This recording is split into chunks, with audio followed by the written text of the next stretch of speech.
Welcome back, everybody. Matt the Bat here. Hope you're doing well.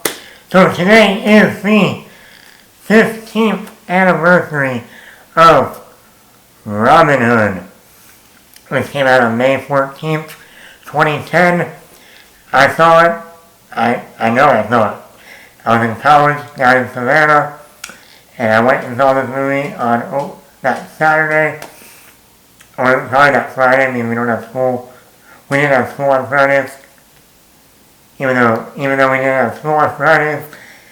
Going to an art school, you probably had to do some artwork and to get it done before it was due. So even though we had Fridays off, they weren't really off.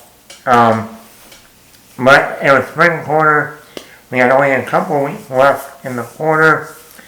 I know I was in one class I was taking at the time was history of film, and even actually that same weekend, our professor said, hey, if you're interested on that Sunday, if anyone wants to meet me at the movie theater and see Robin Hood, let me know. I'll be there. So I almost saw this movie twice, but I didn't want to pay more money to see it again, than college. So, and we've had so many Robin Hood stories. You go back to the original Errol Flynn. Then you had like the one with Kevin Costner and Morgan Freeman and the late Alan Rickman, Robin Hood. Then you have the other one that's kind of like a comedy, Robin Hood Men in Tights, with Cary Elwes. That was one I actually might watched the most as a kid, other than the Disney animated version of Robin Hood.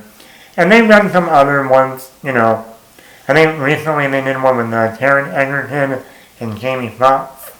I never saw that one. But I look at Robin Hood like King Arthur. Every so often, every generation, they decide to make King Arthur again or Robin Hood again. So now this one is directed by Ridley Scott, starring Russell Crowe, Cate Blanchett, Oscar Isaac, Mark Strong, Mark Cate, the late William Hurt, the late Max von Sydow, and Leah Sydow, and Danny Houston. There's a lot of actors in this movie. Try and keep up. I was looking forward to this. I'm a huge Russell Crowe fan. People who know me know Russell Crowe is like my favorite actor in Hollywood. Gladiator being my favorite movie of all time. That just celebrated its 25th anniversary last week. And this movie had a lot of hype behind it. One, it was once again Russell Crowe and Ridley Scott working together. Not that they hadn't worked together since Gladiator. No, they already had 6 years after Gladiator. They had that movie A Good Year.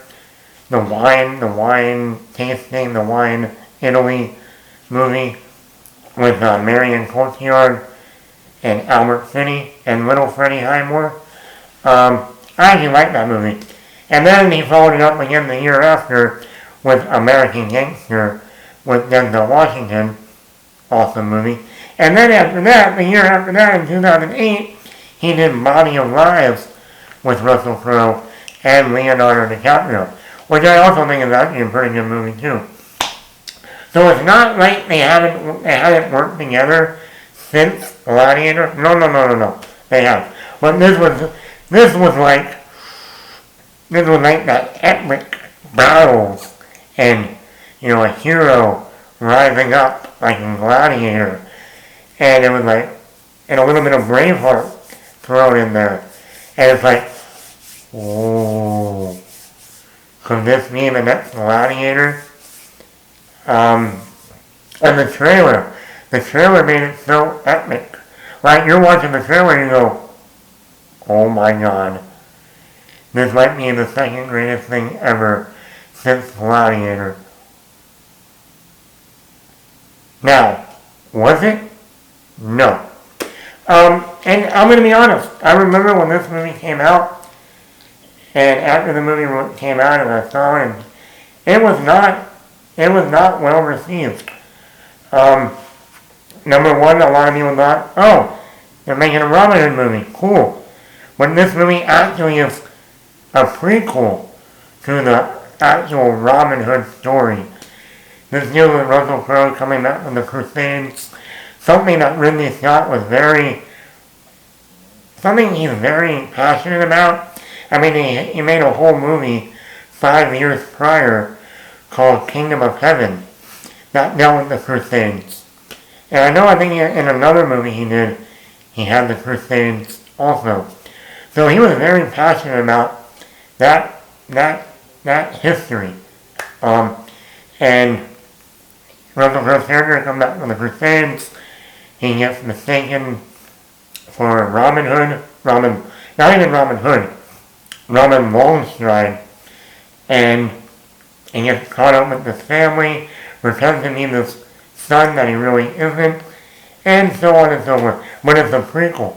It's not the Robin. By the end of the movie, you start to see, oh, okay, now we're getting into the actual Robin Hood story that we all know. Even though we never got a sequel to this, which would have been more of the Robin Hood story that we all know. And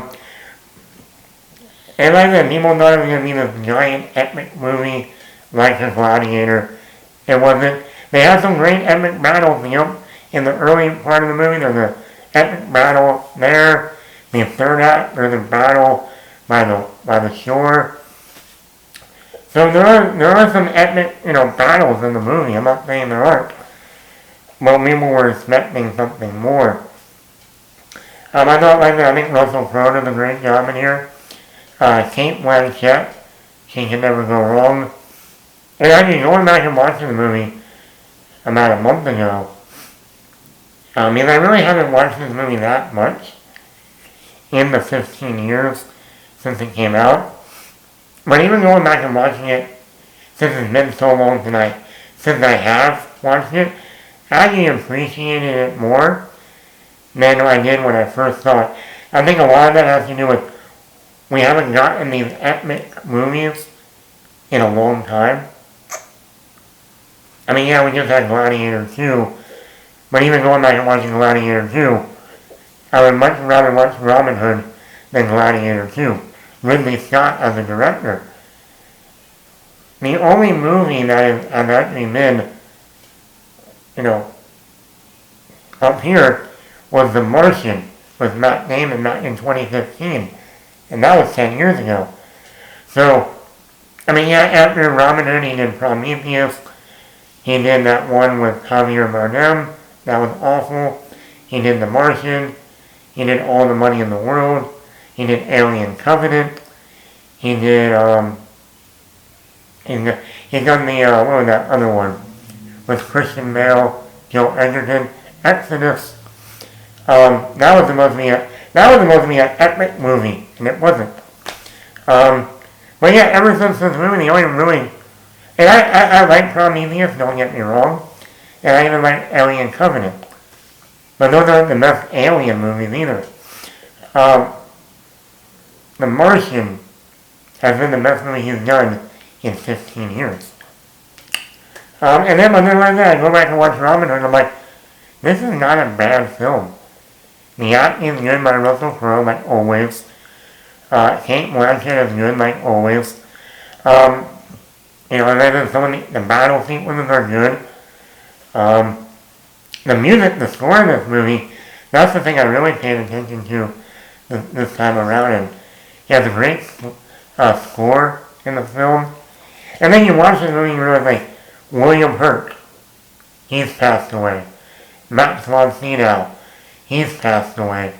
And then you look at actors in this movie that, at the time, were nobodies. Oscar Isaac.